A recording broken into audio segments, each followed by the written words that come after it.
बिस्मिल्लाहिर्रहमानिर्रहीम। अस्सलाम वालेकुम। आज हम बनाएंगे चिकन गोला कबाब। चिकन गोला कबाब यकीनन आपने खाए भी होंगे और इनको बनाया भी होगा, लेकिन हमारे घर में बनाए जाने वाले गोला कबाब और जो रेस्टोरेंट में मिलते हैं उनकी शक्ल में भी और जायके में भी बहुत फ़र्क होता है। तो आज हम सीखेंगे कि किस तरह रेस्टोरेंट वाली रेसिपी हम घर में बना सकते हैं। एक चॉपर के अंदर मैंने 2 इंच का टुकड़ा अदरक का और 5 से 6 जवे लहसुन के डाल दिए हैं। एक मीडियम साइज़ का प्याज है वो भी हम इसके अंदर मोटा मोटा काट के डाल देंगे। 5 से 6 हरी मिर्चें जो हैं वो भी मोटी काट के हम इसके अंदर डाल देंगे और इसका हमने एक स्मूथ सा पेस्ट बनाना है। अगर चॉपर में ऐसा पेस्ट ना बन सके तो आप मसाले वाली ब्लेंडर के साथ जो छोटी डब्बी आती है ना, आप उसमें भी ये पेस्ट बना सकते हैं। यानी ये सारे जूसेस के समेत ही होना चाहिए, इसमें हमने कोई प्याज का पानी वगैरह बिल्कुल नहीं निचोड़ना। तो ये देखिए हमारा पेस्ट जो है ना वो तैयार हो गया है। अब हम इसके अंदर ड्राई मसाले शामिल कर देंगे। ड्राई मसालों में नमक जाएगा तकरीबन 1.5 टीस्पून जो है वो इसके अंदर, यानी 1.5 टीस्पून हम इसके अंदर नमक डालेंगे। लाल मिर्च का पाउडर इसके अंदर 1 टीस्पून भर के जो है वो हमने वो डाल देना है। अब बारी आएगी इसके अंदर सूखे धनिए का पाउडर डालने की, वो भी 1 चाय का चम्मच जो है वो हम भर के सूखे धनिए का पाउडर भी डालेंगे। ज़ीरा मैंने तवे पर भून लिया था, उसका भी मैंने पाउडर सा बना लिया है, वो भी तकरीबन जो है वो 1/2 टीस्पून मैंने भर के वो भी इसके अंदर डाल दिया है। अब इसमें हम गरम मसाला भी डालेंगे, तकरीबन 1/2 टीस्पून ही हम इसके अंदर गरम मसाले का पाउडर भी डाल देंगे। काली मिर्च जो है वो भी 1/4 टीस्पून हम इसके अंदर उसका भी पाउडर डाल देंगे और इन सारे मसालों को हम लोग दोबारा एक दफ़ा ब्लेंड कर लेंगे ताकि अच्छी तरह मिक्स हो जाए। अब बारी आती है इसके अंदर कीमा डालने की। ये तकरीबन 3 पाव चिकन का कीमा है जो मैंने इसमें डाला है और जितने मैंने मसाले आपको बताए हैं ये परफेक्ट हैं इसके लिए। जब ये हाफ़ जो है वो आप इसको चॉपर में चॉप कर लें तो उस वक्त फिर आपने इसके अंदर 2 खाने के चम्मच भर के घी के डालने हैं। घी इसके अंदर डालना बेहद ज़रूरी है क्योंकि गोला कबाब जो है वो फैट्स वाले कीमे के बनते हैं।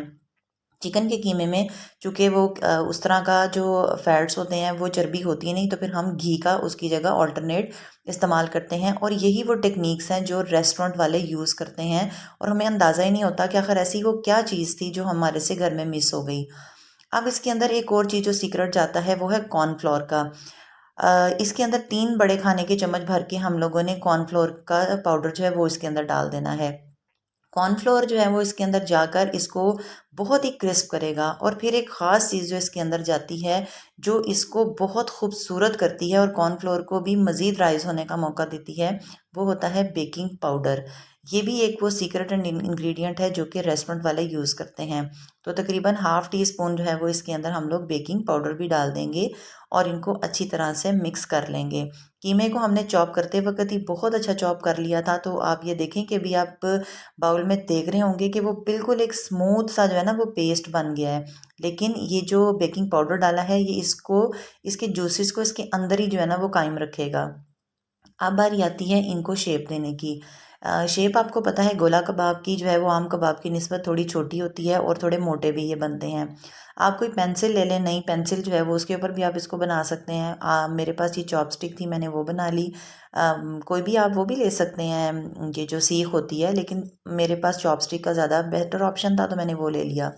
ऑयल मैंने ग्रीसिंग के लिए जो है वो लिया है, हाथ को हम हल्का सा ग्रीस करेंगे और थोड़ा थोड़ा सा जो है वो हम लोग कीमा हाथ में पकड़ेंगे और इसको चॉपस्टिक को उसके जो है ना वो बिल्कुल सेंटर में जो है वो हम सेट करेंगे और फिर इसको दोनों साइडों से हम दबाकर इसको कबाब की शक्ल में ले आएंगे।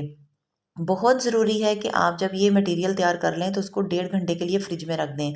ये जितना मटेरियल ठंडा होगा कबाब बनाना उतना ही आसान होगा। ये भी एक ख़ास टिप है जो आपने फॉलो करनी है, वरना ये चिपकेंगे नहीं, ये स्टिक के साथ जो है वो जुड़ेंगे नहीं और आपको लगेगा कि शेप में प्रॉब्लम आ गई है।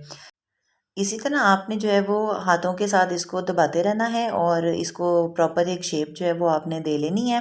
बस शेप का मैंने आपको पहले भी बताया कि यही है कि इसकी जो ये साइज़ में थोड़े छोटे होते हैं और थोड़े मोटे साइज़ में होते हैं। तो ये देखिए मैंने स्टिक कितने आराम से इसके अंदर से निकाल लिया है और कितना परफेक्ट हमारा गोला कबाब तैयार हुआ है जिसके दोनों साइडों पे सुराख भी बने हुए हैं। गोला कबाब के अंदर जो है सुराख का होना बहुत ज़रूरी है, इसलिए कि जिस वक्त हम इसको फ्राई करेंगे तो जो हमने कॉर्नफ्लोर डाला है और ख़ास तौर पे जो इसके अंदर हमने बेकिंग पाउडर डाला है वो इसको राइज़ ही तब करेगा जब इसके सुराख के ज़रिए से ऑयल जो है वो पास होगा। तो इसलिए आपने इसको इसी शेप में बनाने हैं ताकि ये जिस तरह का जायका रेस्टोरेंट में आपको मिलता है बिल्कुल सेम जायके के एतबार से आपको घर में भी मिले। तो ये देखिए हमारा जो गोला कबाब दूसरा वाला भी बनाया था वो भी बिल्कुल अच्छे तरीके से तैयार हो गया है। अब हम बड़े आहिस्ता से इसके अंदर से बैम्बू स्टिक निकाल देंगे और ये देखें दोनों साइडों पे परफेक्ट सुराख जो है वो बन गए हुए हैं। अब हम इसको शैलो फ्राई करेंगे। मैंने एक पैन जो है वो लिया है जो कि डीप बिल्कुल भी नहीं है, तवे से थोड़ा सा ऊंचा है। उसमें मैंने ऑयल डाला है और अब हम ये जो कबाब बनाए हैं वन बाय वन हम इसके अंदर सारे कबाब जो है वो डाल देंगे। अगर तो आपने मटेरियल बहुत ठंडा कर लिया हुआ था कबाब बनाते वक्त तो फिर कबाब बनाने के बाद इनको फ्रिज में रखने की ज़रूरत नहीं है। और अगर आपको लग रहा था कि जब आपने कबाब बनाए तो मटेरियल इतना ठंडा नहीं था तो ऐसी सूरत में कबाब बनाने के बाद भी आप तकरीबन आधा घंटे के लिए इसको फ्रिज में रख सकते हैं ताकि इनकी जो शेप है ना वो बिल्कुल परफेक्ट रहे। तो ये देखिए अब हम इनको जो है वो फ्राई करना शुरू कर दिया है। सभी को जो है वो हम फैला लेंगे और थोड़ी ही देर बाद आप देखिएगा कि ये जो नीचे से जो है ना अपनी रंगत वाइट कर लेंगे और आपको सुर्खी माइल जो है ना वो इसकी एजेस नज़र आना शुरू हो जाएंगे। तो बस इसी पोजीशन पे हम लोगों ने अपने सारे कबाब जो हैं वो उनको पलट लेना है। तो दूसरी साइड पे आप देखें कि जब मैं साइड चेंज कर रही हूँ तो कितना प्यारा कलर जो है वो एक साइड पर आ गया हुआ है।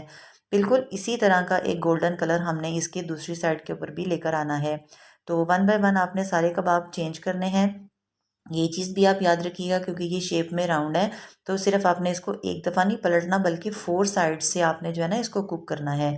तो अब ये देखें यहाँ मैंने हिला जुला कर इनकी जो सारी ही साइड्स है ना उनको इक्वली रेड करने के लिए इनकी साइड्स को चेंज करती जा रही हूँ। आपने भी बिल्कुल इसी तरह ही करने हैं। तो ये देखिए माशाल्लाह कितने अच्छे हमारे चारों साइडों से सुर्ख होकर और सुर्खी की रंगत भी आप देख रहे हैं कि कितनी प्यारी जो है वो इसके ऊपर आई है। ये सिर्फ कॉर्नफ्लोर की वजह से जो है वो इसके अंदर ये वाली रंगत आई है जो आम चिकन के ऊपर कभी चढ़ती ही नहीं है। जितने मर्जी आप सीख कबाब बना लें, चपली कबाब चिकन के बना लें, वो कभी भी तवे पर इतने प्यारे सुर्ख नहीं होते जब तक कि आप ये रेस्टोरेंट का सीक्रेट इंग्रेडिएंट इसके अंदर शामिल नहीं कर लेते। तो इसी तरह हम लोगों ने ये सारे जो है वो अपने कबाब प्लेट में निकाल लिए हैं। अब हम क्या करेंगे थोड़ा और इसको एक जो है वो इसके अंदर खूबसूरती लाने के लिए हम इसकी थोड़ी प्याज के साथ जो है ना वो गार्निश करेंगे। प्याज को मैंने काट लिया है और इसको उसी ही ऑयल के अंदर जिसमें से भी हम लोगों ने गोला कबाब निकाले थे उसका एक्स्ट्रा ऑयल निकाल के थोड़े से ऑयल में हमने प्याज को हल्का सा सिर्फ सुर्ख करना है। और जिस डिश में हमने गोला कबाब निकालने हैं उसके नीचे पहले आपने जो ये प्याज हैं वो फैला लेने हैं, फिर उसके ऊपर आपने गोला कबाब डाल देने हैं। थोड़ा सा इसके ऊपर आप हरा धनिया स्प्रिंकल कर दें और अब ये देखें कितने परफेक्ट हमारे गोला कबाब तैयार हुए हैं। बिल्कुल वैसी ही इनकी रंगत है, खाने में जायका भी इनका सेम वही है जो हमें रेस्टोरेंट्स में मिलता है। करीब से जब मैं कैमरा लेके जाऊंगी तो आप देखिएगा कि करीब से भी इनकी जो रंगत है उसमें जो सुर्खी और ख़ूबसूरती है वो सेम वही है जो प्लेटर हमें रेस्टोरेंट में मिलता है। तो ये बनाने के जो भी सीक्रेट इंग्रेडिएंट और टिप्स एंड ट्रिक्स थे वो मैंने आपके साथ शेयर किए। ज़रूर ट्राई कीजिएगा और मुझे बताइएगा कि ये रेसिपी आपकी कैसी बनी।